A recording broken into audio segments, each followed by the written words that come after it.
और अच्छा लगता है उसको गौर कर समझता हूँ।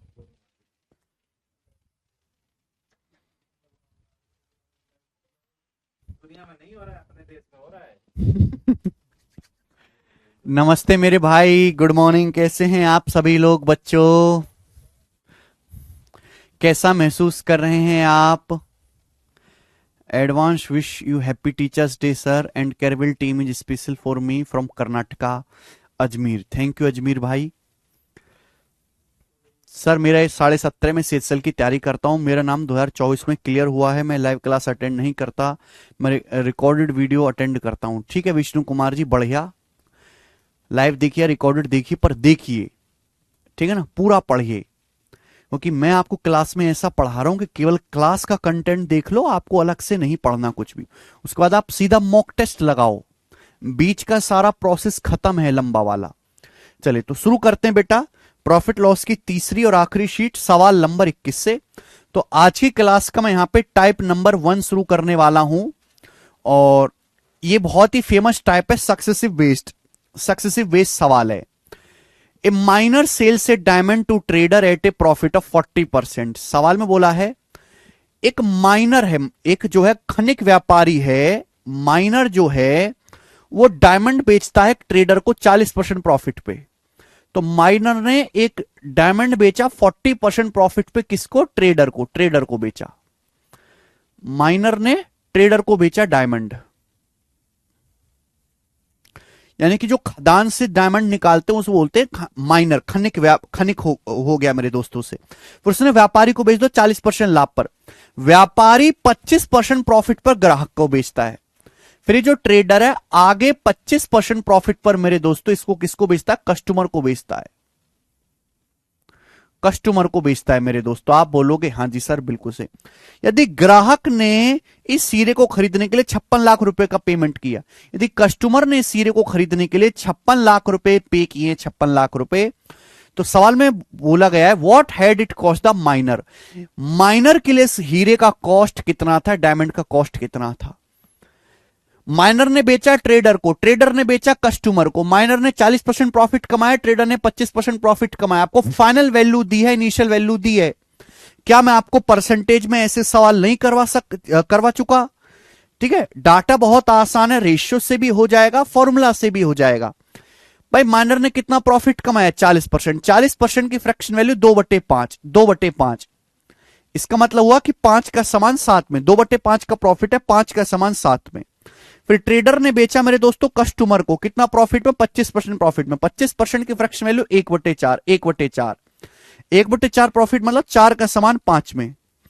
इनकी सीधी सीधी गुणा करेंगे, सीधी सीधी गुणा करेंगे तो 5 से 5 कट जाएगा, क्या बचेगा? 7/4। ये फाइनल वैल्यू और इनिशियल वैल्यू का रेशियो आ गया। यानी कि माइनर के लिए अगर कॉस्ट 4 है तो कस्टमर ने 7 यूनिट में खरीदी। 7 की वैल्यू 56 लाख है, 8 गुना, तो 4 की वैल्यू भी 8 गुना होगी, 32 लाख। तो माइनर के लिए जो हीरे का कॉस्ट है वो 32 लाख रुपए, और ये सवाल का आंसर है ऑप्शन नंबर यहां से डी करेक्ट है, डी। समझ में कर लोगे? ठीक है, तो ऐसे बहुत सारे सवाल पेपर में आते हैं मेरे दोस्तों। नीचे हमेशा इनिशियल वैल्यू होती है, ऊपर हमेशा फाइनल वैल्यू होती है। आ गया, ये एक और सवाल करेंगे, एक और सवाल बनाओ। The manufacture of a table sells it to wholesaler dealer at a profit of 10%। Manufacturer ने एक टेबल बेची डीलर को 10% प्रॉफिट में, डीलर ने बेची रिटेलर को 30% प्रॉफिट में, रिटेलर ने बेची कस्टमर को 50% प्रॉफिट में। बेच रहे हैं, मैन्युफैक्चर बेचता है डीलर को, डीलर बेचता है रिटेलर को, रिटेलर बेचता है कस्टमर को। फाइनली कस्टमर को बेची गई। अगर कस्टमर ने टेबल 12,870 रुपए में खरीदी है, कस्टमर का सीपी है, तो मैन्युफैक्चरिंग कॉस्ट क्या है? यानी कि सवाल में आपसे फाइनल वैल्यू दी है, फाइनल वैल्यू कि भाई कस्टमर ने टेबल 12,870 पे करके खरीदी, तो आपसे इनिशियल वैल्यू पूछे, मैन्युफैक्चरिंग कॉस्ट पूछा है, निर्माण लागत पूछी है। नहीं कर सकते। फाइनल वैल्यू दी है, इनिशियल वैल्यू पूछे। अगर आपने परसेंटेज नहीं पढ़ा है, नहीं समझने वाले आप। ठीक है भाई, मैन्युफैक्चर ने बेचा है होलसेलर को 10% प्रॉफिट में, 10% की फ्रैक्शन वैल्यू 1/10। फिर डीलर ने बेचा रिटेलर को 30% प्रॉफिट में, 30% की फ्रैक्शन वैल्यू 3/10। फिर रिटेलर ने बेचा मेरे दोस्तों कस्टमर को 50% प्रॉफिट में, 50% की फ्रैक्शन वैल्यू 1/2, सीधी सीधी गुणा 1/10, 1/10 प्रॉफिट मतलब 10 का सामान 11 में, 10 का सामान 11 में। फिर डीलर ने रिटेलर को बेचा 30% प्रॉफिट पे, 30% मतलब 10 का सामान 13 में, ठीक है। फिर रिटेलर ने बेचा है कस्टमर को 1/2 प्रॉफिट में, 2 का सामान 3 में, सीधी सीधी गुणा कर दी मेरे दोस्तों, कितना आ जाएगा ये आ जाएगा 200, और ऊपर आ जाएगा 11 गुणा 13, 143 तिया 429। ये इनिशियल वैल्यू से फाइनल वैल्यू का रेशियो आ गया, यानी कि अगर टेबल का मैन्युफैक्चरिंग कॉस्ट 200 है, मैन्युफैक्चरिंग कॉस्ट 200 है, तो वो टेबल कस्टमर ने 429 में खरीदी होगी, टेबल जो है कस्टमर को 429 में बेची गई होगी। समझ में आया? आप बोलोगे हां जी सर। सवाल में आपको 429 की वैल्यू दी है मेरे प्यारे भाई, 1287 रुपीज फाइनल वैल्यू आपको दी है दोस्त। कितने गुना है जल्दी से बताइए, फटाफट हमें बताइए कितने गुना है। तो 429 दिया है ये 1287, 30 गुना 30 टाइम्स है। अगर ये 30 गुना है तो मैन्युफैक्चरिंग कॉस्ट भी 30 गुना होगा, 30 टाइम्स होगा। 200 का 30 गुना होता है 6000 रुपए, 200 की 30 में गुणा करेंगे 6000 रुपए वस्तु का निर्माण लागत है, मैन्युफैक्चरिंग कॉस्ट है। और बी ऑप्शन ठीक है, बी।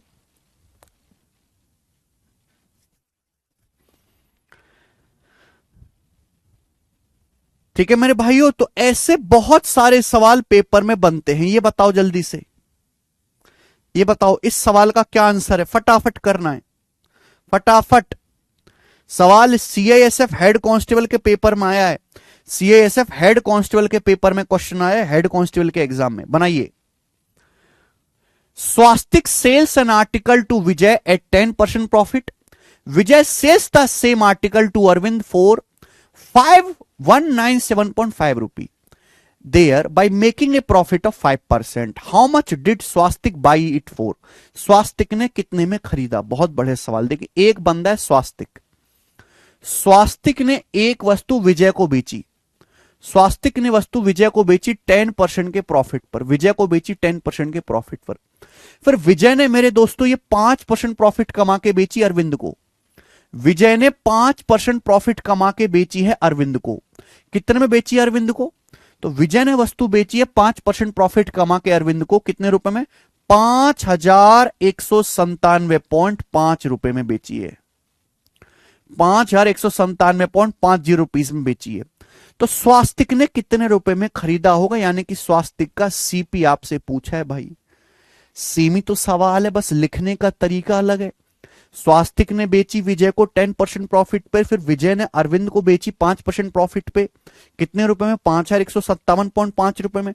फाइनल वैल्यू दी है आपसे, इनिशियल वैल्यू पूछी है।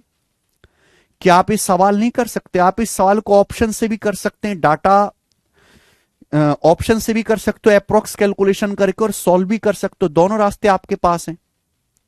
10% प्रॉफिट का मतलब 1/10, 10 का समान 11 में। 5% प्रॉफिट का मतलब 1/20, 5% प्रॉफिट का मतलब 1/20, 20 का समान 21 में। ये रेशियो आ गया मेरे प्यार भाई।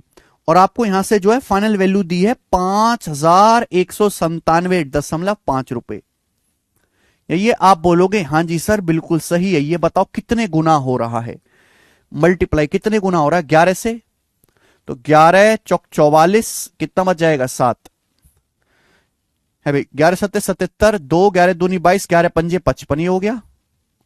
उसके बाद मेरे दोस्तों 21 से 21 से काटेंगे, तो 21 से काटेंगे तो 21 दूनी 42, 5 2 21 दूनी 42, और 10 21 पंजे 105, 22.5 गुना हो रहा है, 22.5 गुना। तो ये 10 गुणा 20 200, ये 200 है मेरे प्यारे भाई। तो 200 की वैल्यू भी 22.5 गुना होनी चाहिए। तो 200 की वैल्यू भी 22.5 गुना होगी, 22.5 का दुगुना 4500 रुपए। तो 4500 रुपीज आ जाएगा। डी ऑप्शन सवाल का आंसर है। हल्की कैलकुलेशन, कोई बहुत ज्यादा मुश्किल नहीं है। वेरी गुड सुमन दास। ये सीआईएसएफ हेड कांस्टेबल के पेपर में सवाल आया। आगे देखिएगा सवाल, सीएचएसएल 2023 प्री के पेपर में क्वेश्चन आया है, सीएचएसएल 2023 प्री के। देखो, मेरा पर्पस आपको हर तरह की लैंग्वेज से, हर तरह की डाटा से रूबरू करवाना है। मैन्युफैक्चरर, डीलर, कस्टमर देख के आप डरे ना, मैंने आपको सवाल करा दिया। डेसिमल की कैलकुलेशन वाला सवाल हो गया। हम मिक्स्ड फ्रैक्शन में भी सवाल करेंगे। अब कहां गया? 24वां 24वां आप खुद से ट्राई करके बताओ मुझे, 24वां रह गया बीच में, 24वां खुद से करके बताओ। पहले आप मुझे 24वां सवाल करके बताओ खुद, तब मैं आगे बढ़ूंगा। सेम ऐसा ही सवाल है, बस डाटा चेंज है, सेम ऐसा ही, बताओ जल्दी से।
सेम सवाल है, स्वाति ने अंकित को बेचा, फिर अंकित ने आशी को बेचा, स्वाति ने कितने में खरीदा? सब बच्चों का आंसर आ रहा है बी ऑप्शन, 18,000 रुपए। सब प्रीवियस सवाल है मेरे प्यारे भाई, इसी तरीके से ये वाला करोगे आप। 25वां सवाल हमें करके दिखाएंगे अब जी, बताओ। ए बी को 33% प्रॉफिट पर एक साइकिल बेचता है। हालांकि ये भी लिखने की जरूरत नहीं है, पर मैं आपको समझाने के लिए लिख देता हूं ना, आप सवाल का मीनिंग नहीं समझ पाएंगे। ए ने एक साइकिल बेची बी को 33% के प्रॉफिट पर, प्रॉफिट मतलब पॉजिटिव, लॉस मतलब नेगेटिव। फिर बी से 25% लॉस पर सी को बेचता है। बी ने साइकिल अब सी को बेच दी 25% के लॉस पर, 25% लॉस पर बी ने साइकिल सी को बेच दी। सी ने साइकिल 3,059 रुपए में खरीदी। सी का जो सीपी है 3,059 रुपए, 3059 रुपीज। तो आपसे पूछा ए के लिए कॉस्ट प्राइस क्या है, ए का सीपी क्या है, ये आपसे पूछा गया, ए का सीपी। देखो वैसे तो मेरे प्यारे भाई इस सवाल को मैं ऑप्शन से भी कर पाऊंगा जल्दी से। आप ऑप्शन देखो कितने दूर दूर हैं, 3,000, 4,000, 2,000, 5,000, 1,000 का तो फर्क है। ऑप्शंस बहुत ज्यादा दूर दूर हैं, तो मैं जरूर नहीं कि इसमें एग्जैक्ट कैलकुलेशन करूं, मैं इसमें अप्रॉक्स कैलकुलेशन भी कर सकता हूं। मैंने परसेंटेज में आपको बहुत अच्छी तरीके से खेलना सिखाया कैलकुलेशन के साथ। भाई ए ने बी को बेचा 33% प्रॉफिट पर, बी ने सी को बेचा 25% लॉस पर, तो नेट प्रॉफिट कितना हुआ? ए से सी तक जाने में वस्तु के प्राइस में कितना चेंज आया? 33 और -25 का सक्सेस, 33 -25 -33 गुणा 25/100, -33 गुणा 25/100। आप बोलोगे हां जी सर बिल्कुल सही, कोई प्रॉब्लम नहीं है, ये आएगा। यहां तक कोई परेशानी क्या नहीं। 25 से 100 4 बार चला जाएगा, और 4 से 33 8 बार चला जाएगा। 33 में से 25 घटाएंगे 8, 8 में से 8 घटाएंगे, यानी कि लगभग 0%, अप्रॉक्स 0%, कोई चेंज नहीं आया, कोई चेंज नहीं आया, लगभग 0% का चेंज है, अप्रॉक्स 0%। यानी कि मेरे प्यारे भाई ये थोड़ा सा निगेटिव आएगा भाई। अगर मैं 33 को 4 से डिवाइड करता हूं एग्जैक्ट, तो 8.25 आएगा। और अगर मैं 33 -25 8 में से 8.25 घटाऊं, तो माइनस का 0.25% आएगा, माइनस का 0.25% ही आएगा।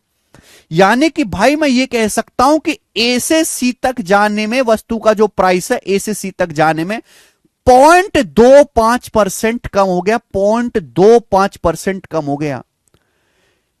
क्लियर है? आप बोलोगे हां जी सर, ठीक है। यानी कि सी का जो कॉस्ट प्राइस है वो ए से 0.25% कम है, 1% से भी कम हुआ है।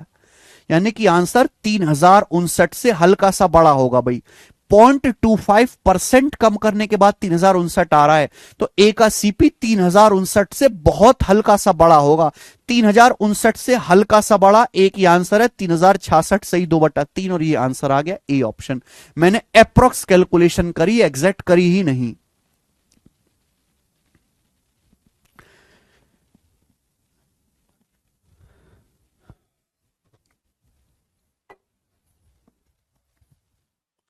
ठीक है, ट्रेडिशनली नहीं जरूरी कि हर सवाल किया जाए,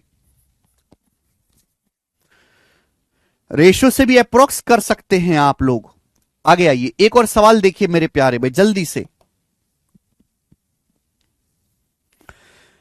एक्स, सवाल पढ़िए, सवाल क्या है? एक्स वाई को एक वस्तु 12% लॉस पर बेचता है, वाई जेड को 9% प्रॉफिट पर बेचता है। जेड इसके लिए 21,582 का पेमेंट करता है। एक्स ने वस्तु किस कीमत पर खरीदी थी? एक्स ने वस्तु वाई को बेची, एक्स ने वाई को बेची 12% लॉस पर, फिर वाई ने जेड को बेची 9% प्रॉफिट पर। सवाल में बोला है अगर जेड ने 21,582 का पेमेंट किया है तो एक्स का सीपी क्या है, यानी कि आपको फाइनल वैल्यू दी है। एक्स ने वाई को बेचा, वाई ने जेड को बेचा, आपको जेड का सीपी दे रखा है, आपसे एक्स का सीपी यहां से पूछा है मेरे प्यारे भाई। आंसर देखिए, आंसर कितने दूर दूर है, 1,000 रुपए का फर्क है। 1,000 रुपए का तो फर्क है ही, सवाल में 1,000 रुपए का फर्क भी बहुत होता है, तो मैं यहां पर भी अप्रोक्स कर सकता हूं। एग्जैक्ट तो आप जानते ही रेशियो से कैसे करना है। एक्स ने वाई को बेचा 12% प्रॉफिट लॉस पर, वाई ने जेड को 9% प्रॉफिट पर, तो नेट चेंज कितना आएगा? -12 और 9 का सक्सी, -12 + 9, -12 गुणा 9/100, -12 गुणा 9/100 ही आएगा। क्लियर है? आप बोलोगे हाँ जी सर बिल्कुल सही। तो -12 + 9 3 हो गया, 12 में 108/100, 108/100 लगभग 1 आ गया, यानी कि माइनस का 4% लगभग आ गया, अप्रोक्स 4%। यानी कि वस्तु का जो दाम है, जब हम एक्स से जेड पे जाते तो वस्तु का दाम लगभग 4% कम हो गया, और 4% कम होने के बाद वस्तु 21,582 में बेची है, 21,582 में जेड को। तो यानी कि एक्स का सीपी क्या आएगा मेरे दोस्तों? एक्स ने वाई को बेचा, वाई ने जेड को बेचा, तो 12% लॉस से 9% प्रॉफिट है, तो -12 और 9 का सक्सेस लगभग 4% डिक्रीज आ रहा है अप्रोक्स से। यानी कि 4% कम करने के बाद वस्तु 21,582 में बिकी, तो वस्तु का जो प्राइस है वो 21,582 से ज्यादा होना चाहिए कि नहीं होना चाहिए? 21,582 से ज्यादा ये वाला ऑप्शन नहीं है, ये लगभग 21,582 ही है। इन दोनों में से एक आंसर होगा, या तो बी होगा आंसर या सी होगा। पहले आसान सा लेते हैं, आंसर बी और सी ऑप्शन में से एक होगा। मैंने परसेंटेज में सिखाया अप्रोक्स कैसे खेलना है। अगर मैं सी ऑप्शन लेता हूं 22,500 की, ये एक्स का सीपी, अगर मैं 22,500 को 4% कम करता हूं तो 22,500 का 4% क्या होता है बेटा, बता जल्दी से। 225 चौका 900, 900 रुपए, 22,500 का 4% 900 रुपए अगर मैं कम करूंगा तो कितना आएगा? ये 21,600 के नजदीक आएगा। अगर मैं 4% कम करता हूं 21,600 मतलब 21,582 के नजदीक आएगा। सेटिस्फाई हो रहा है, यही ऑप्शन है। सी ऑप्शन को 4% कम करने पर लगभग 21,582 आ रहा है, तो this should be the answer, यही आंसर होना चाहिए। खत्म।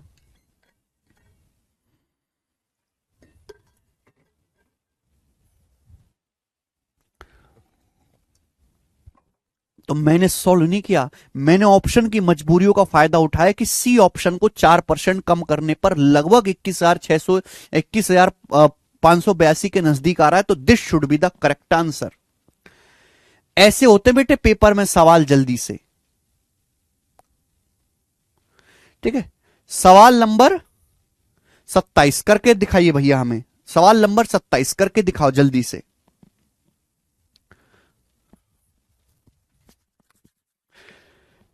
A piece of land was sold to a person through two middlemen, each gaining 25%. If the person purchased the land for 625,000, the original cost of land was। ये सवाल SSC selection post के paper में आया है 2023 में। एक जमीन का टुकड़ा दो बिचौलियों के माध्यम से बेचा गया, यानी कि एक डीलर ने दूसरे डीलर को बेचा, फिर दूसरे डीलर ने आगे कस्टमर को बेचा। तो एक जमीन का टुकड़ा दो बिचौलियों से गुजरा और दोनों को 25% प्रॉफिट हुआ। पहले ने भी 25% प्रॉफिट कमाया, दूसरे ने भी 25% प्रॉफिट कमाया है।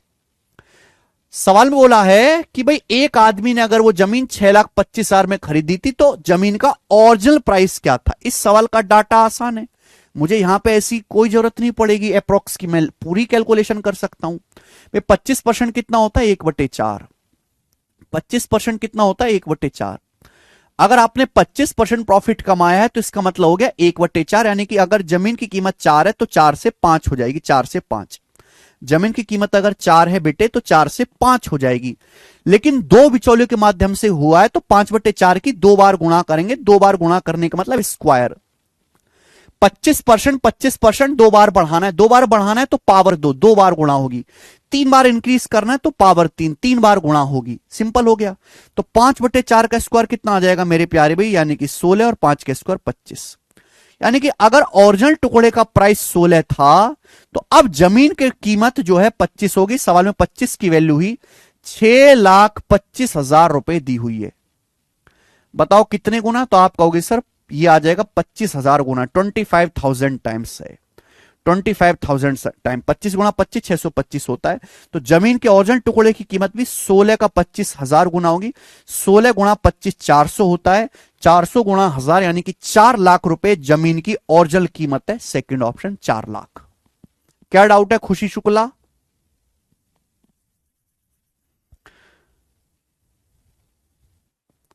परसेंटेज में बहुत सारे सवाल मैंने आपको कराए थोक के भाव में, कम से कम 50 सवाल हुए परसेंटेज में, और मैं बहुत समय लेके पढ़ाया था, क्योंकि मैंने बोला था चाहे आप कंपाउंड इंटरेस्ट पढ़ो, चाहे आप प्रॉफिट लॉस पढ़ो, चाहे आप मिक्सचर पढ़ो, हर चैप्टर में सक्सेसिव का कॉन्सेप्ट इस्तेमाल होगा। देखो हो रहा है। ये प्रॉफिट लॉस तो केवल नाम भर का है, लग तो इसमें परसेंटेज का कॉन्सेप्ट रहा है। अब किसी बच्चे ने अगर पढ़ा ही नहीं है, तीनों तरीके मैंने आपको सिखाया। मैंने आपको फॉर्मूला मेथड भी सिखाया है, रेशियो मेथड भी सिखाया, और 100 मान के करना भी सिखाया है। आगे आइए।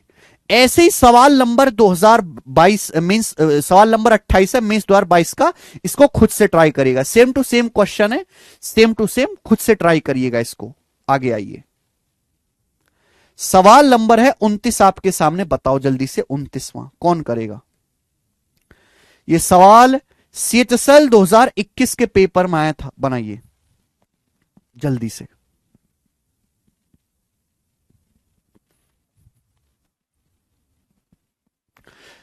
कोई बच्चा नहीं समझ रहा है तो लेक्चर बंद कर दो, यहां समझने से कोई फायदा नहीं होगा। जाके परसेंटेज में एक बार रिवीजन कर लीजिए सक्सेसिव वाले कॉन्सेप्ट का।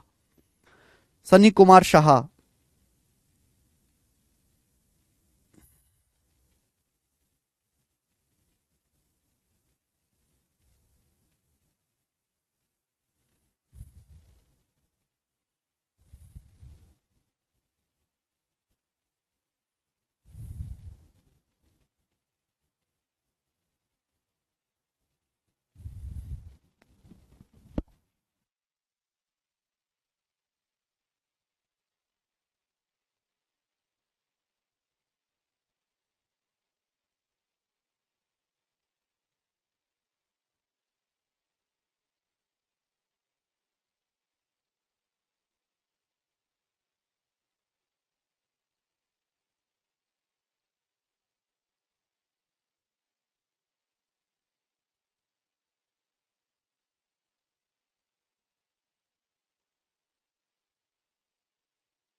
किया आप लोगों ने?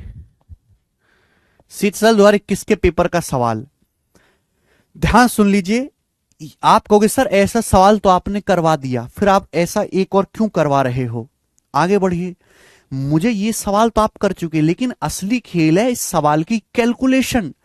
सवाल का कॉन्सेप्ट तो पीछे छूट गया, कॉन्सेप्ट की कोई इज्जत नहीं यहां पर इज्जत है कैलकुलेशन की, किसकी कैलकुलेशन कैसे होगी। जो बच्चे कॉन्सेप्ट में अटके हुए हैं अभी तक, इसका कॉन्सेप्ट क्या है, वो बर्बाद हैं, वो तो कुछ पढ़े ही नहीं है। या हमें सीखने की इसकी कैलकुलेशन कैसे होगी। A manufacturer sells an item to a wholesaler dealer at a profit of 11%। Manufacturer जो है एक आइटम बेचता है होलसेलर डीलर को। मैन्युफैक्चरर ने एक आइटम बेचा होलसेलर डीलर को 11% के प्रॉफिट पे, 11% के प्रॉफिट पे, 11% के प्रॉफिट पे। फिर होलसेलर डीलर यानी कि थोक व्यापारी सेम आर्टिकल को बेचता है रिटेलर को 15% प्रॉफिट पे। होलसेलर डीलर जो है वो रिटेलर को बेचता है मेरे दोस्तों 15% के प्रॉफिट पे, 15% के प्रॉफिट पे।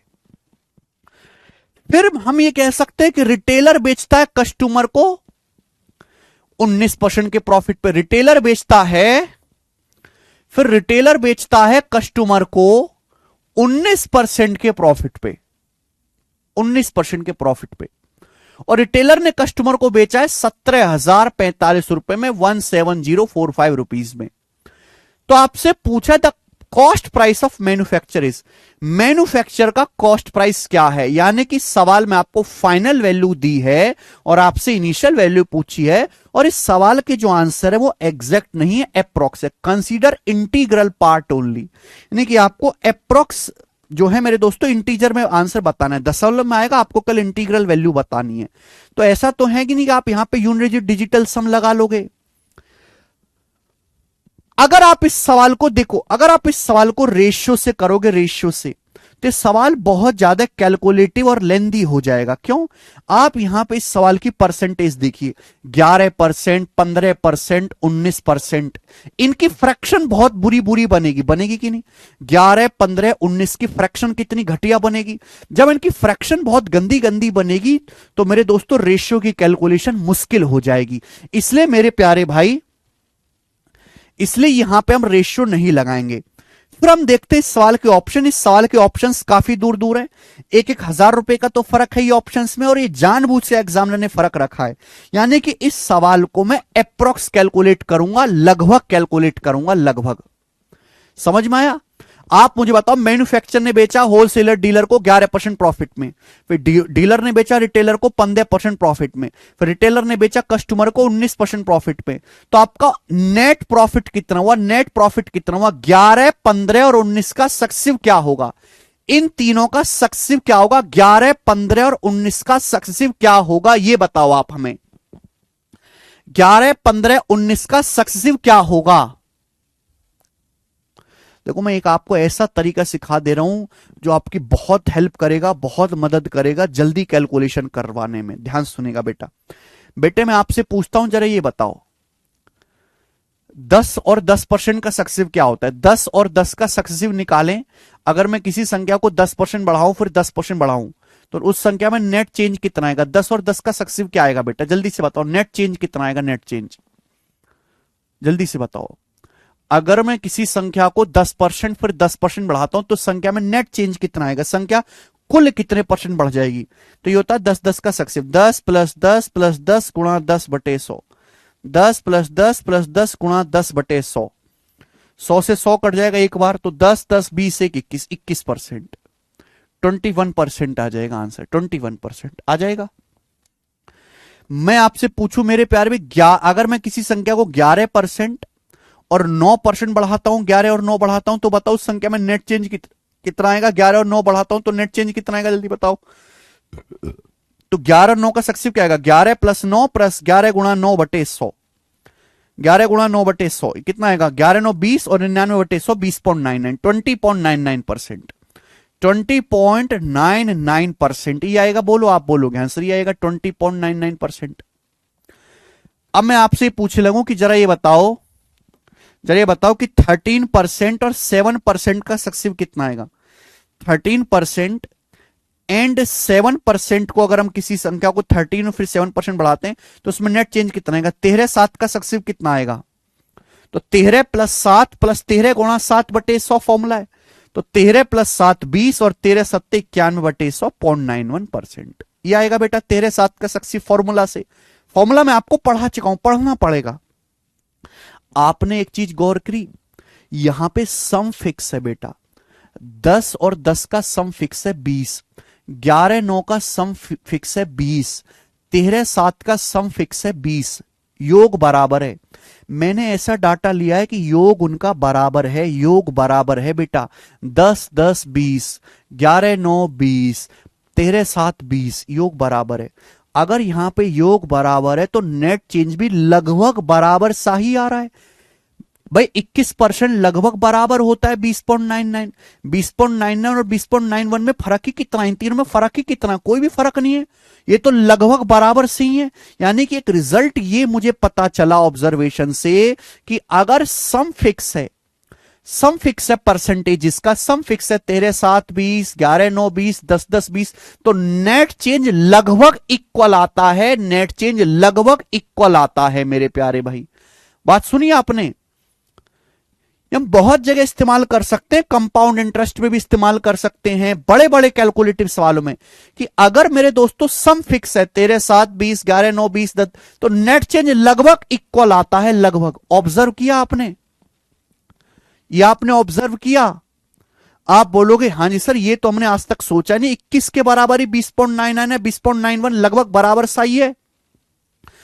अब अगर मैं यहां पे देखूं मेरे दोस्तों, मुझे 11 15 19 का सक्सेसिव निकालना है, हालांकि इनका सक्सेसिव निकालना मेरे लिए मुश्किल होगा, लेकिन मैं देख सकता हूं 11 और 19 30 होता है, 11 19 30 होता है, 11 जमा 19 30।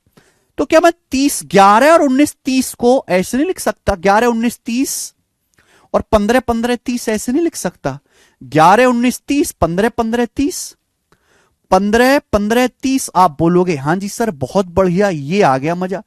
चाहे मैं 11 और 19 का सक्सेसिव निकालूं या मैं 15 15 का सक्सेसिव निकालूं, आना तो लगभग बराबर ही है।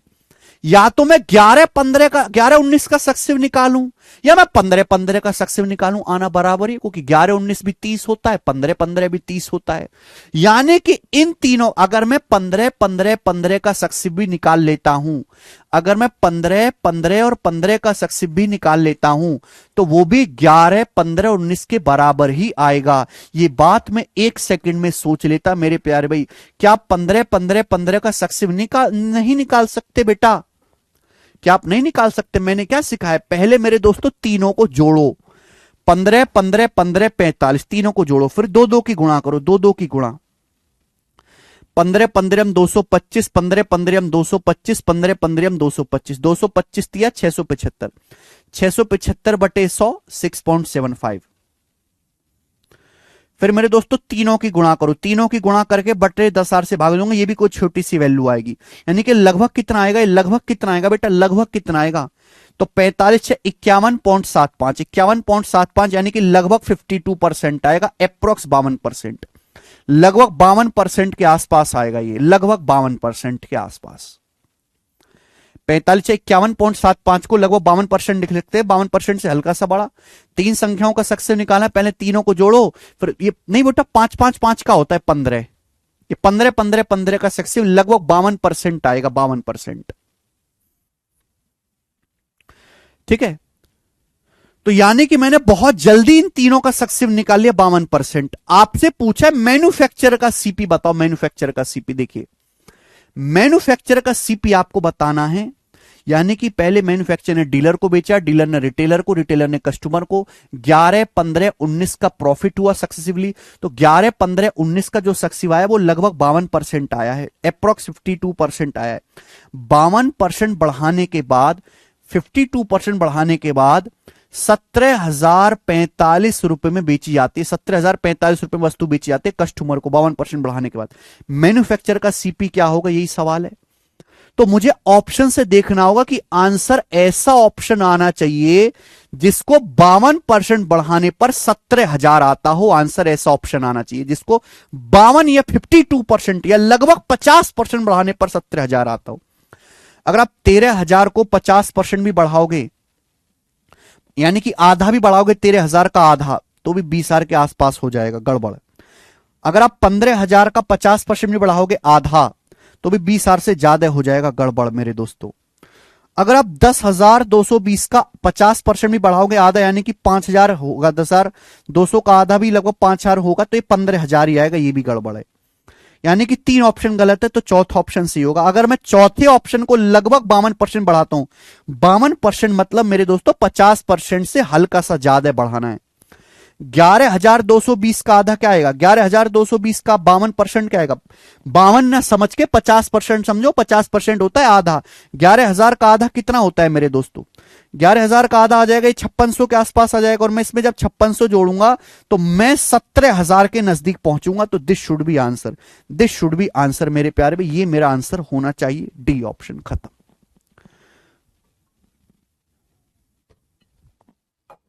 11,220 रुपए, ऐसे करना है। ये चीज आपको लिखनी नहीं है मेरे प्यार भी, ये तो मैंने आपको समझाने के लिए लिखी मेरे दोस्तों। मात्र इतना सा सॉल्यूशन है और मुझे कोई कैलकुलेशन नहीं करनी पड़ी। नहीं अमन यादव, अच्छा सवाल है, सभी बच्चे समझ पाए हैं। आगे चलेंगे, एक और क्वेश्चन 30। सवाल नंबर 30 है, यूपी दरोगा के पेपर में 2021 में यूपी पुलिस दरोगा में कौन करेगा भाई, बहुत बढ़िया सवाल। ए बॉट एन आर्टिकल, ए ने एक आर्टिकल खरीदा और 550 रुपए उसकी रिपेयर पे खर्च किए। उसके बाद वो बी को बेच दिया 10% प्रॉफिट पे, फिर बी ने सी को बेच दिया 20% लॉस पे, फिर सी ने फाइनली 6,864 में बेचा 30% प्रॉफिट पे। तो पूछा हाउ मच डिड ए पे फॉर द आर्टिकल, ए ने वस्तु के लिए कितना पेमेंट किया है, ए ने वस्तु के लिए कितना भुगतान किया है। बहुत अच्छा सवाल है, सोचो भाई। एक आदमी है ए, एक आदमी है ए, सवाल पढ़िएगा। ए ने एक वस्तु खरीदी, ए ने कोई सामान खरीदा, सामान खरीदने के बाद मुझे नहीं पता कितने रुपए में सामान खरीदा, मुझे नहीं पता। ए ने कोई सामान खरीदा, सामान खरीदने के बाद उस पर 550 रुपए खर्च किए, तो 550 भी तो ए का खर्चा आएगा। 550 रुपए खर्च किए उसकी मरम्मत पे। तो ए ने कोई सामान खरीदा मेरे प्यार भी, हमें नहीं पता कितने में खरीदा, लेकिन खरीदने के बाद 550 रुपए खर्च किए मेरे प्यारे बच्चों उसकी मरम्मत पे। फिर 550 रुपए खर्च करने के बाद वस्तु की कुछ ना कुछ कीमत होगी, मुझे नहीं पता वस्तु की क्या कीमत होगी, मुझे नहीं पता। फिर वो वस्तु जो है बी को बेच दी 10% प्रॉफिट पर, फिर वो बी को बेच दी मेरे दोस्तों 10% प्रॉफिट पर, क्लियर। फिर बी ने सी को बेच दिया 20% लॉस पर, फिर बी ने सी को बेच दिया 20% लॉस पर। फिर मेरे दोस्तों सी ने 30% लॉस प्रॉफिट पर बेच दिया 6,864 में, फिर सी ने आगे बेच दिया, सी ने आगे बेच दिया 6,864 रुपए में 30% प्रॉफिट पर। मेरे दोस्तों सवाल यह है कि ए ने वस्तु कितने रुपए में खरीदी है, ए ने वस्तु के लिए कितना पे किया है। तो सबसे पहले आप ये निकालो मेरे दोस्तों, ये वैल्यू निकालो कि ये वैल्यू कितनी है। सबसे पहले आप ये निकालो, पहले 10% प्रॉफिट हुआ, फिर 20% लॉस हुआ, फिर 30% प्रॉफिट हुआ, फाइनली 6,864 में बिची। फाइनल वैल्यू दी है, इनिशियल वैल्यू निकालो। ये डाटा बहुत आसान है, तो रेशियो से जल्दी होगा, रेशियो से जल्दी होगा भाई। 10% प्रॉफिट का मतलब क्या होता है 1/10, 20% लॉस का मतलब क्या होता है 1/5, 30% प्रॉफिट का क्या मतलब होता है 3/10। आप बोलोगे हाँ सर, ठीक है भाई। तो 10% प्रॉफिट पे बेचेगा 1/10, यानी कि 10 का सामान 11 में। फिर 20% लॉस पर बेचेगा 1/5, यानी कि 5 का सामान 4 में। फिर 30% प्रॉफिट पे बेचेगा 3/10, यानी कि 10 का सामान 13 में, 10 का सामान 13 में। ठीक है जी, आप बोलोगे हाँ जी सर यही है। फाइनली वस्तु बेची कितनी में गई है 6,864 रुपए में वस्तु बेची गई, 6,864 रुपए में। बताओ कितने गुना है, तो हमें काटना तो पड़ेगा भाई, काटना तो पड़ेगा। तो पहले 4 से काट लेते हैं, तो 4 से काटेंगे तो 1716 आ जाएगा। फिर 13 से भी काट लेते हैं, 13 कम 13 और 4 13 39, 13 दूनी 26। फिर 11 से भी काट लेते हैं 132, 12 बार, यानी कि 12 गुना हो रहा है, 12 गुना। अगर ये 12 गुना हो रहा है तो ये भी 12 गुना होना चाहिए मेरे दोस्तों, 12 टाइम्स होना चाहिए। 12 गुना कितना आएगा बेटा 10 पंजे 50, दूसरा 500 का 12 गुना 6,000 रुपए, 6,000 रुपीज आएगा, 6,000 रुपीज, 6,000 रुपए। मात्र हमने कैलकुलेशन किया 11 4 13 से इसको काटा 12 बार कटा, तो नीचे 500 की वैल्यू भी 12 गुना होने चाहिए 6,000 रुपए। यानी कि ये जो वैल्यू है 6,000 रुपए है, इनिशियल वैल्यू जो है ये 6,000 रुपीज आ गई, 6,000 रुपए, 6,000 रुपए। अगर 6,000 रुपए पे पहले 10% प्रॉफिट हो, फिर 20% लॉस हो, फिर 30% प्रॉफिट हो, तो 6,864 में बिकेगा। लेकिन 6,000 आंसर नहीं है सवाल का। सवाल पूछा है ए ने वस्तु के लिए कितना भुगतान किया, हाउ मच डिड ए पे फॉर द आर्टिकल। ए ने आर्टिकल के लिए कितना पे किया, एक बात बताओ। सबसे पहले ए ने कोई वस्तु खरीदी, ए ने पेमेंट करके वस्तु खरीदी, पेमेंट खरीदने के बाद 550 रुपए उसकी रिपेयर पे खर्च किए, 550 रुपए, 550 रुपए रिपेयर पे खर्च करने के बाद कीमत 6,000 है। 550 रुपए रिपेयर मरम्मत पे खर्च करने के बाद 6,000 रुपए कीमत है। तो ए ने खरीदी कितने की होगी, 6,000 में से 550 घटाओ, 6,000 में से 550 माइनस करो, 5,450 रुपए में ए ने वस्तु खरीदी होगी। तो ए ने 5,450 रुपए का पेमेंट किया है। तो सवाल का सही आंसर डी ऑप्शन है, डी। 5,5550 नहीं होगा, 5,450 होगा रामश्रेय सिंह। 6,000 में से 550 रुपए माइनस करना था। यह सवाल यूपी दरोगा के पेपर में आया, मुझे अच्छा सवाल लगा। इसी टाइप का क्वेश्चन है सक्सिव का, हल्का सा चेंज है, मैंने करवाया आपको।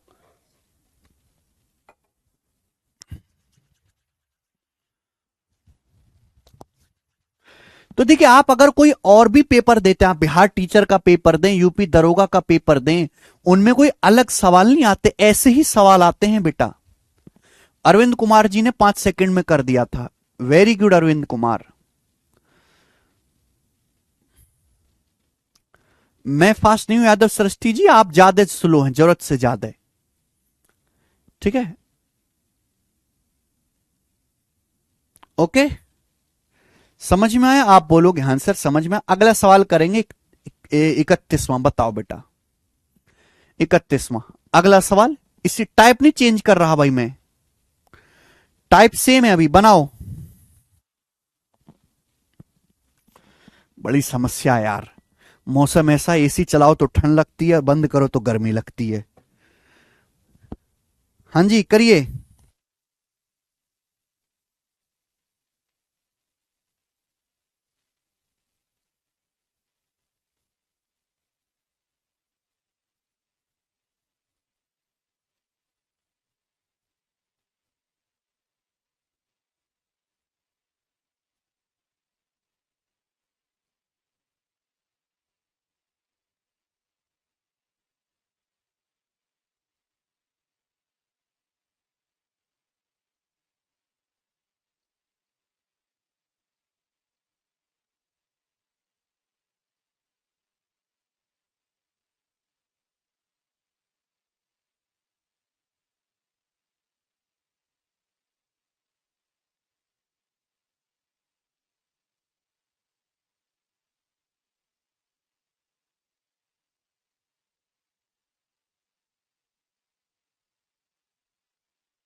सवाल नंबर 31, अच्छा सवाल है भाई, आपको मजा आएगा प्यारा सवाल करके।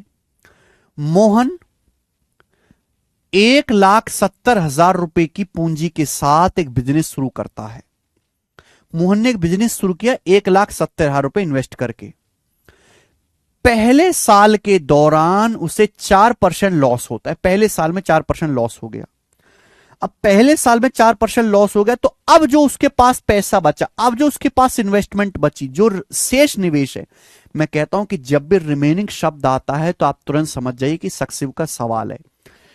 1,70,000 के साथ मोहन भाई साहब ने बिजनेस शुरू किया, पहले साल ही लॉस, 4% लॉस। अब जो इन्वेस्टमेंट बचा, अब जो निवेश बचा, दूसरे साल के दौरान उस पर 5% का प्रॉफिट हुआ, दूसरे साल में 5%।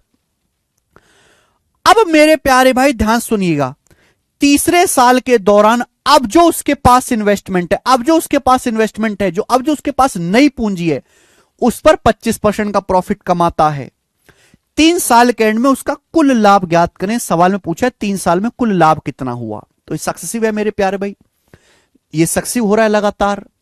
Mohan start A business with A capital of 1,70,000, he incurs A loss of 4% during the first year. First year में 4% लॉस हुआ, 1/25।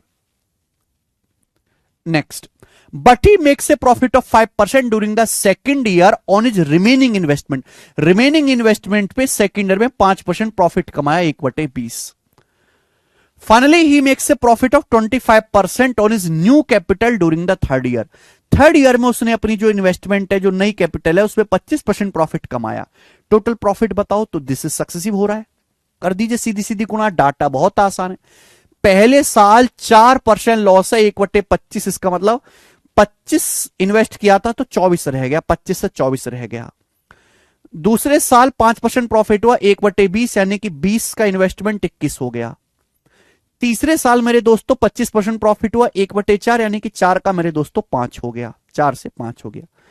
इनकी मेरे प्यारे बेटे क्या करेंगे अपन लोग, सीधी सीधी गुणा करेंगे। तो कुछ कट रहा है तो काट लो, 5 से 20 आपका 4 बार कट जाएगा, और 4 से आपका 24 भी 6 बार कट जाएगा।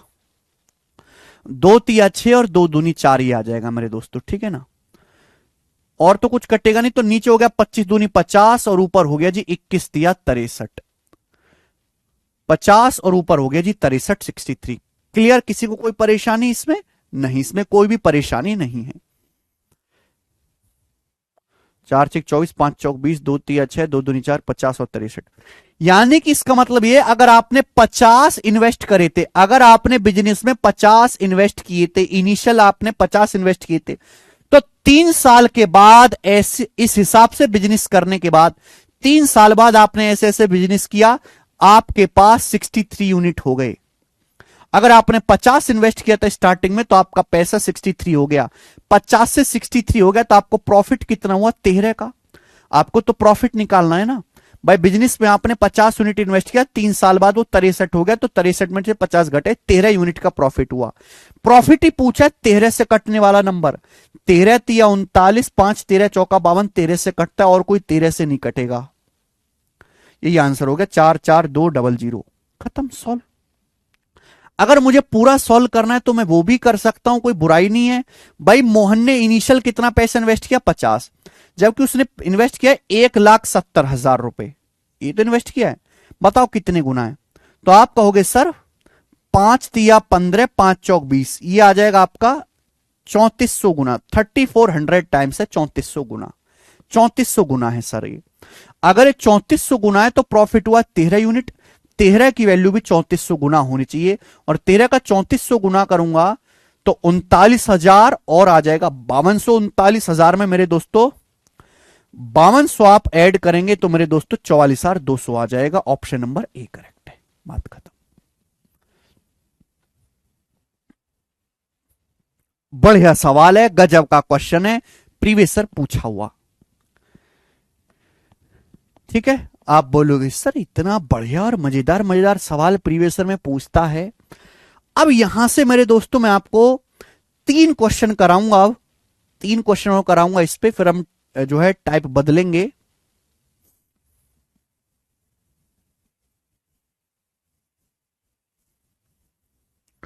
ठीक है जी, और ये तीनों जो हैं सक्सेसिव के मिसलिनियस क्वेश्चन है। ये तीनों जो हैं ये सक्सेसिव पे मिसलिनियस क्वेश्चन है मेरे प्यार भी, लैंग्वेज बेस्ड सवाल है, लैंग्वेज बेस्ड तीनों ही। आ जाइयो, सवाल नंबर 32 बताओ। सवाल नंबर 32 करें दोस्त। 3 है, फिर अगला टाइप आएगा। ये सक्सिव के मिसलेनियस क्वेश्चन है लैंग्वेज में, जिसमें सीधा सीधा कॉन्सेप्ट नहीं लगेगा, आपको लैंग्वेज के हिसाब से थोड़ा अलग सोचना पड़ेगा। ए बाइस एन आर्टिकल फॉर 900 रुपए। ए 900 रुपए में एक वस्तु खरीदता है।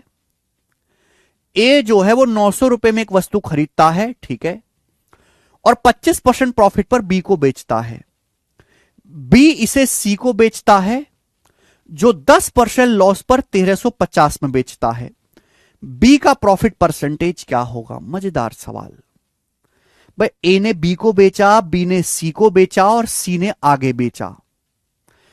ए ने एक आर्टिकल 900 में खरीदा और मेरे दोस्तों 900 में खरीदने के बाद ए ने ये 25% प्रॉफिट पर बी को बेच दिया।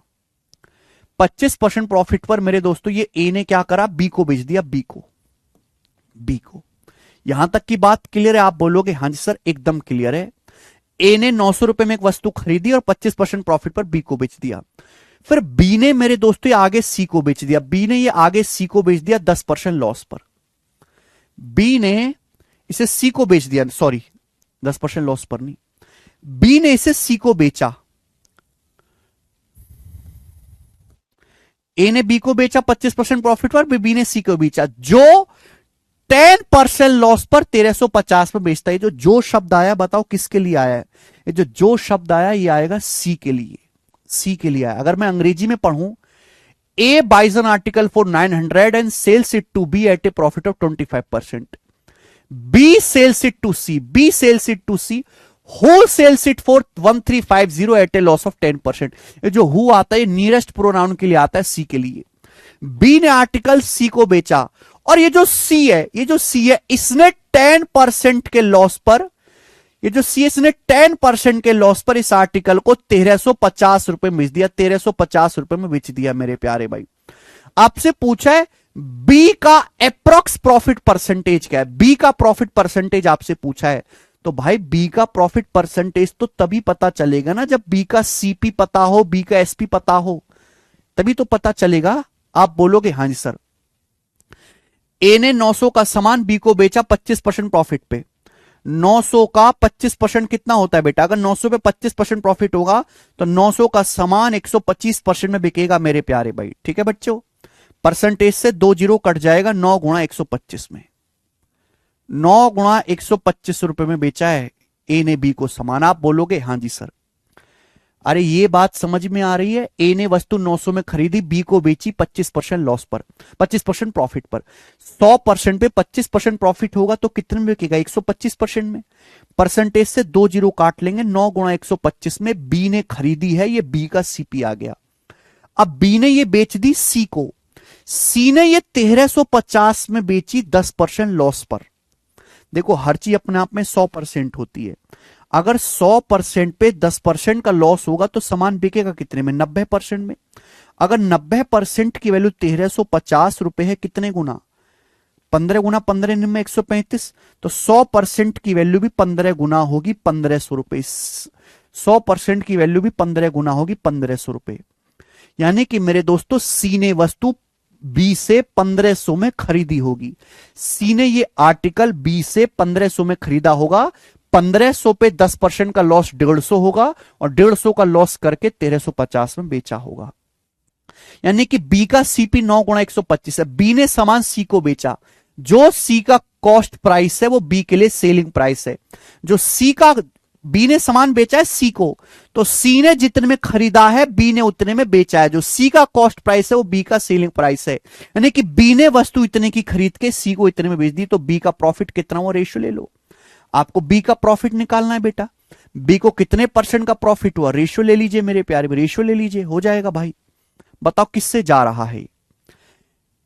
जा रहा है मेरे दोस्तों 125 से चला जाएगा। 125 से ही चला जाएगा मेरे दोस्तों 12 बार। 125 से चला जाएगा 12 बार। फिर 9 भी, ये 9 भी 12 भी कट जाएगा 3 से। 3 तिया 9, 3 चौक 12, 3 तिया 9, 3 चौक 12।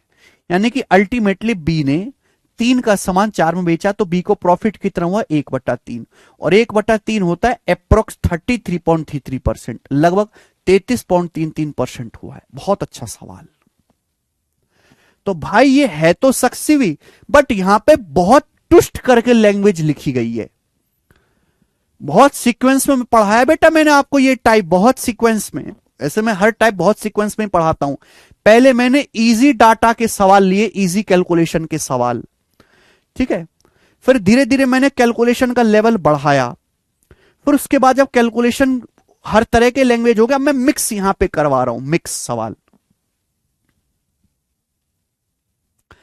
आपसे बी का प्रॉफिट परसेंटेज पूछा है तो इसके लिए आपको बी का सीपी और बी का एसपी निकालना पड़ेगा।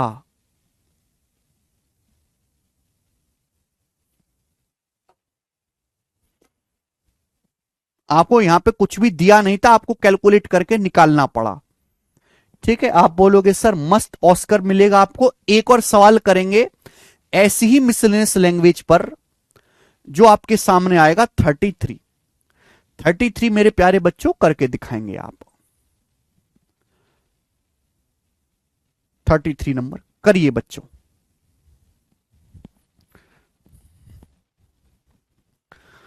नमस्ते Saurabh Kushwaha ji.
A bought a cycle and sold it to B at a profit of 1000।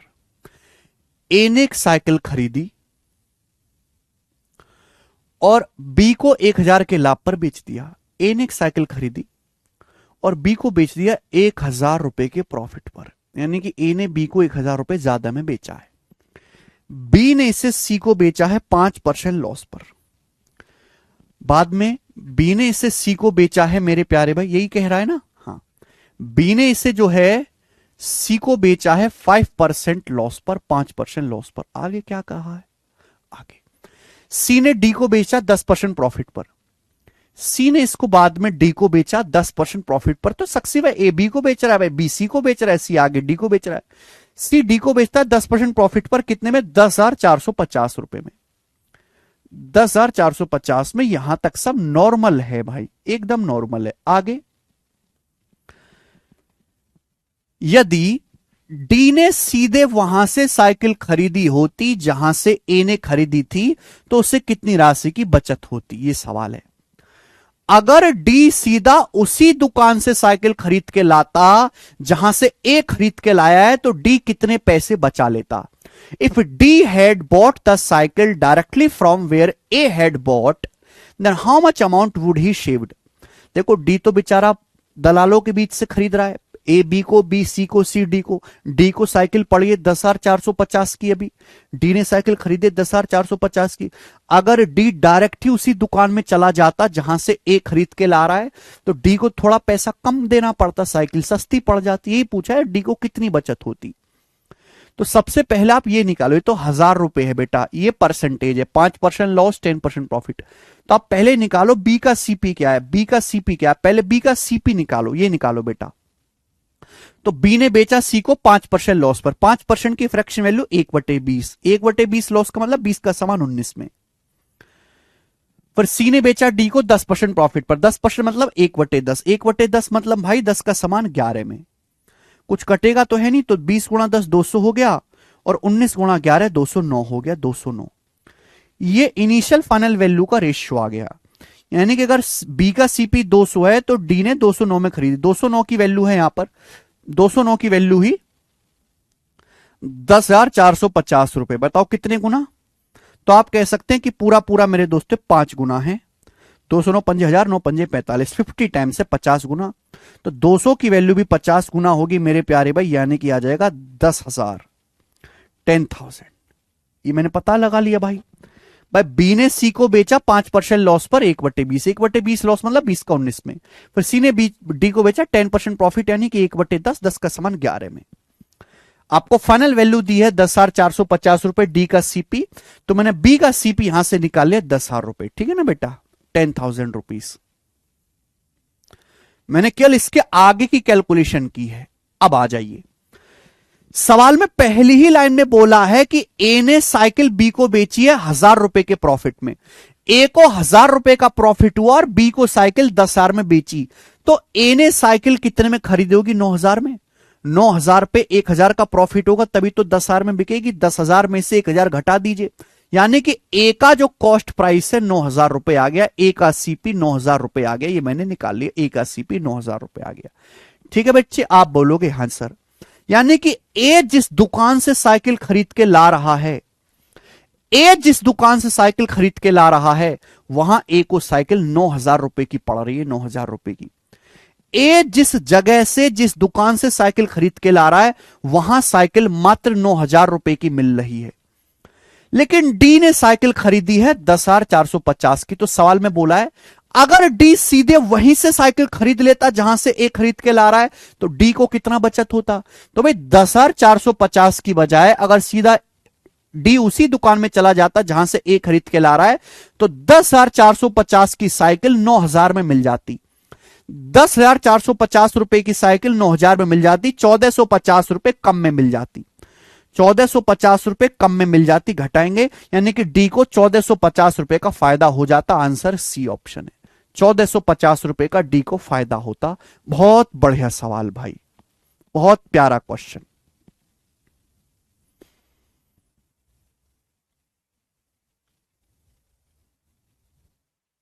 मजा आया सवाल करके, है ना गजब का सवाल। इंटरेस्टिंग है दोस्त। कितने लोगों को इस सवाल करके आनंद की अनुभूति हुई। ठीक है, 100 मान के भी सवाल किया जा सकता है, ऐसी बात नहीं है। 100 मान के भी आप सवाल कर सकते हैं।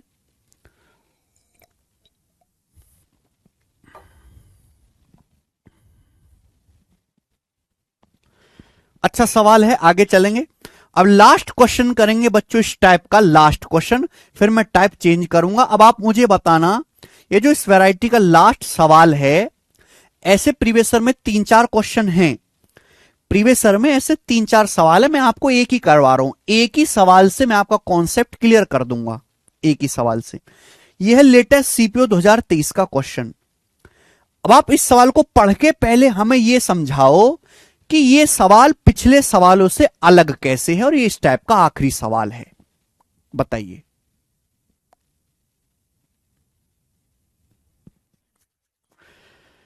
पहले आप इसको शांति से पढ़ो और हमें यह समझाओ कि यह पिछले सवालों से अलग कैसे है ये भी सक्सेसिव का ही क्वेश्चन है।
करो सर, सी का क्यों नहीं निकाला?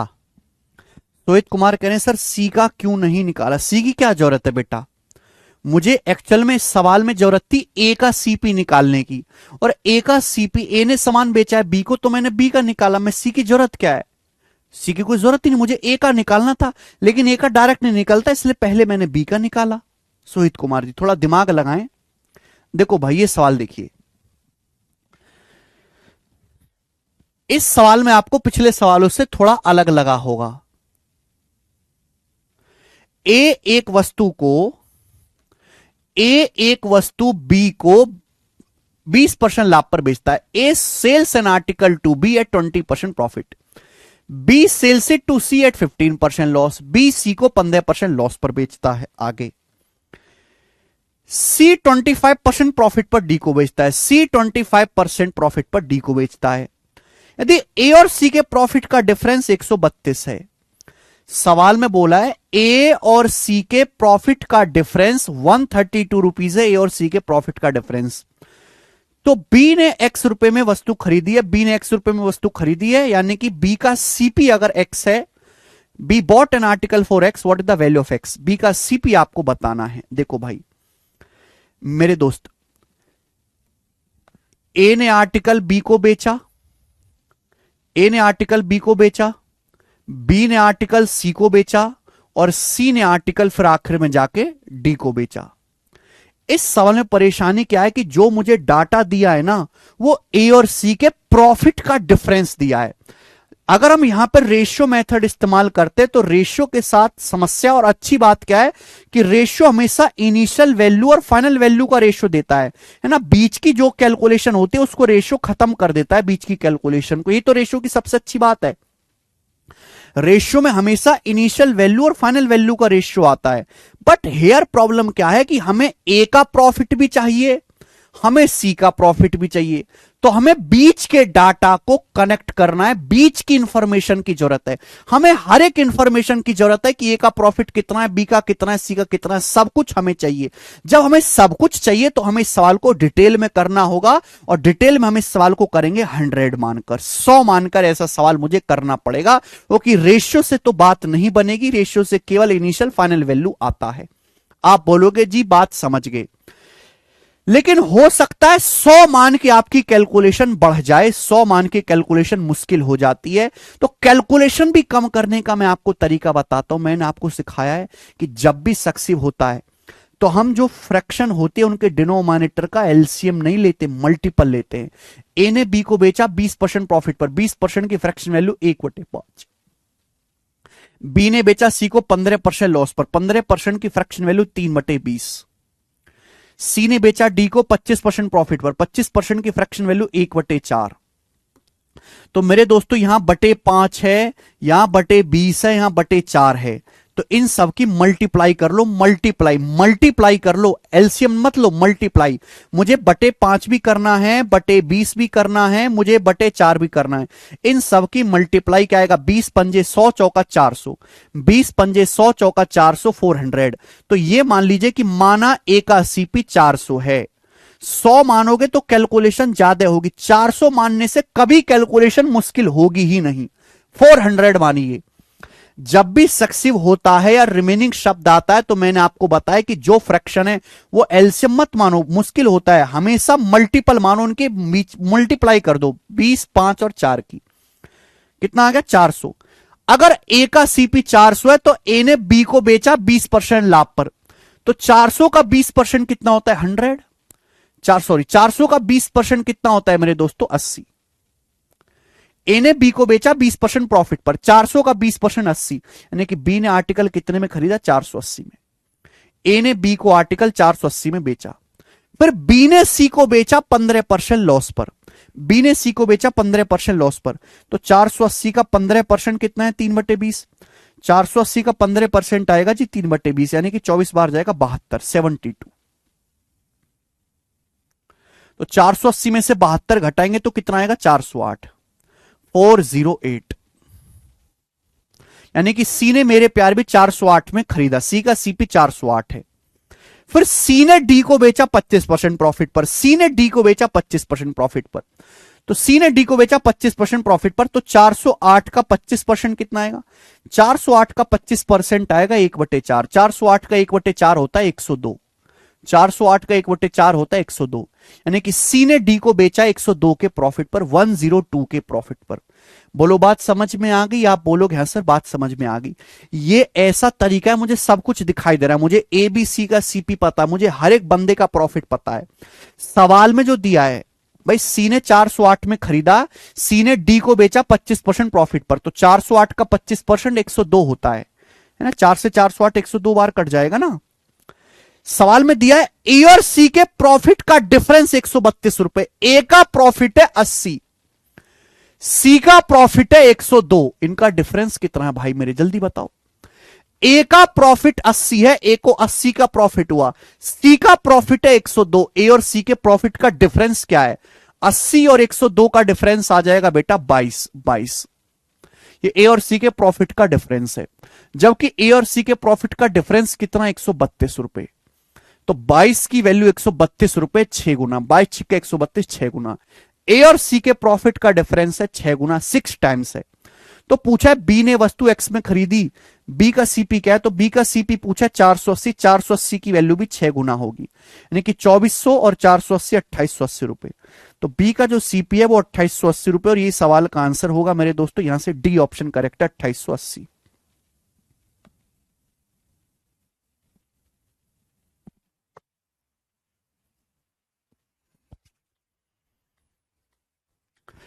सर रेशियो से एबीसी सभी का सीपी निकाल कर सकते हैं और एक का सीपी दूसरे का एसपी होगा, बिल्कुल कर सकते हैं, लेकिन सभी का रेशियो मर्ज करना पड़ेगा ना आयुष मिश्रा, हमें एबीसी सभी के रेशियो को मर्ज करना पड़ेगा, इट विल टेक टाइम। तो ये सबसे आसान होगा। जो मैंने आपको तरीका बताया बेटा वो रिसर्च तरीका है, इससे शॉर्ट में नहीं कर सकते आप सवाल को, हो ही नहीं सकता।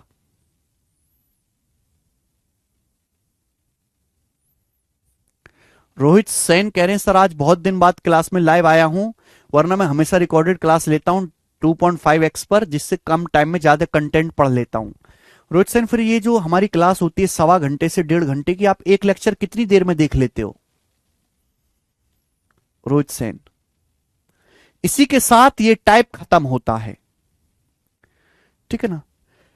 बहुत कम कैलकुलेशन हुई है, हाँ मैंने आपको थोड़ा ज्यादा लिख के समझाया, लेकिन कैलकुलेशन कितनी कम हुई है, एकदम प्यारी। और ये तो बेटा बहुत थोड़ा इजी डाटा का, अगर एग्जाम में बहुत मुश्किल डाटा का सवाल भी बनाने लगे तो भी कैलकुलेशन आपकी हल्की रहेगी, टफ नहीं होगी। 100 मान के भी सवाल हो जाएगा, बट 100 मान के आपकी कैलकुलेशन ज्यादा होगी, 100 मान के। Very good Surendra Singh, very good.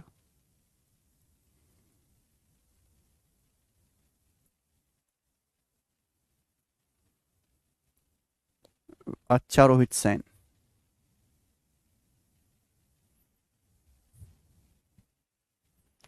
मैं आपका लक्ष्य 40-45 मिनट में देख लेता हूं।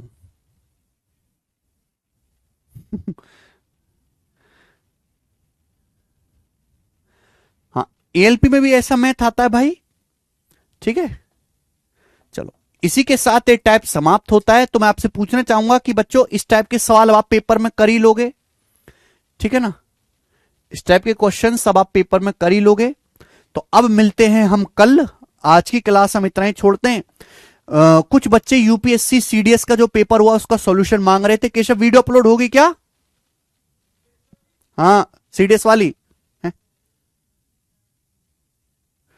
मैंने सीडीएस का मेरे दोस्तों पेपर सॉल्व करवा दिया है, एडवांस मैथ का पोर्शन, शायद अभी चैनल पे वीडियो अपलोड नहीं हुई है, ठीक है। इस कॉन्सेप्ट किंग चैनल पे वीडियो अपलोड हो जाएगी। सीडीएस आप कह रहे थे ना सीडीएस का पेपर सॉल्व कराओ, मैंने रात भर, मैं ऑफिस 9 बजे आता हूं, 9 बजे से पहले मैं 15-20 मिनट पूजा करता हूं भगवान का भजन करके, फिर मैं सोशल मीडिया पे पोस्ट करता हूं, क्वेश्चंस अपलोड करता हूं, कम्युनिटी पे पोस्ट डालता हूं चैनल्स की, इंस्टाग्राम पे कोई स्टोरी वगैरह लगाते हैं, कुछ बच्चे भेजते हैं, कुछ आज ट्विटर पढ़ लेते हैं।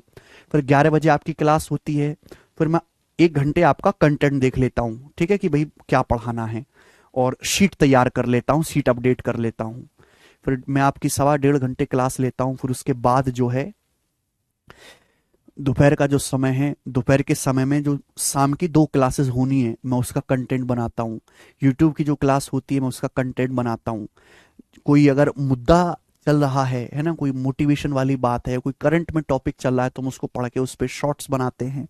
वंडर इन सेकंड चैनल की शॉर्ट्स रिकॉर्ड करते हैं। फिर शाम को 4 बजे से फिर क्लास होती है, फिर 6 बजे क्लास होती है, फिर यूट्यूब पे क्लास होती है, फिर रात को मैं रिकॉर्डिंग करता हूँ सीडीएस की, यूपी कांस्टेबल की, इन एग्जाम की। तो मेरा 24 घंटे में से मान लीजिए 14-15 घंटे ऑफिस में बीतता है आप लोगों के साथ, इतनी मेहनत मैं करता हूं। लोग मुंह उठा के बोल तो कुछ भी देते हैं, एक बार मेरे सामने रह के मैं तो पढ़ाऊंगा, आप सामने बैठ के देखो कितनी मेहनत होती है। मैं पढ़ाते पढ़ाते नहीं थकूंगा, अगला आदमी बैठे बैठे थक जाए।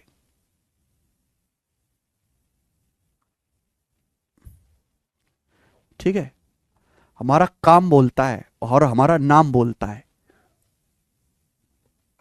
हमारा काम और हमारा नाम बोलता है।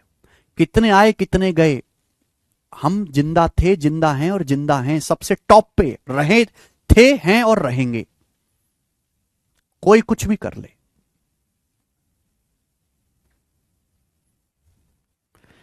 क्योंकि हमें अपने मेहनत, डेडिकेशन, लगन पे पूरा विश्वास है। जितना हम कर सकते हैं अगला बंदा कर ही नहीं सकता कोई।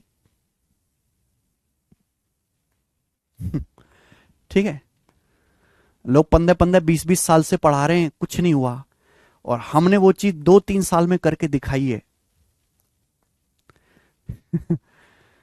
ठीक है जी, सर सिलेक्शन लेके आऊंगा फिर रुक जाऊंगा आपके स्टूडियो में। ठीक है, वेरी गुड शशांक वर्मा, ये अच्छी बात कही आपने।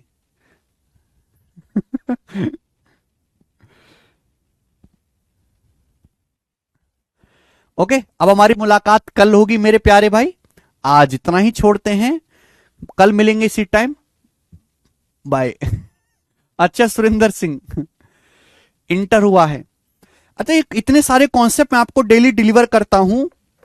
आप में से हर बच्चे के पास ये बुक है ना, मैथ्स कॉन्सेप्ट किंग रिवीजन के लिए। मैथ्स कॉन्सेप्ट किंग ये बुक हर बच्चे के पास है ना रिवीजन के लिए। Concept king, maths concept king, best seller, 10 lakh student की फर्स्ट चॉइस, हर बच्चे के पास होनी चाहिए बुक। ठीक है, तभी तो पढ़ पाओगे, रिवीजन कर पाओगे। ठीक है, आज इतना ही, बाय।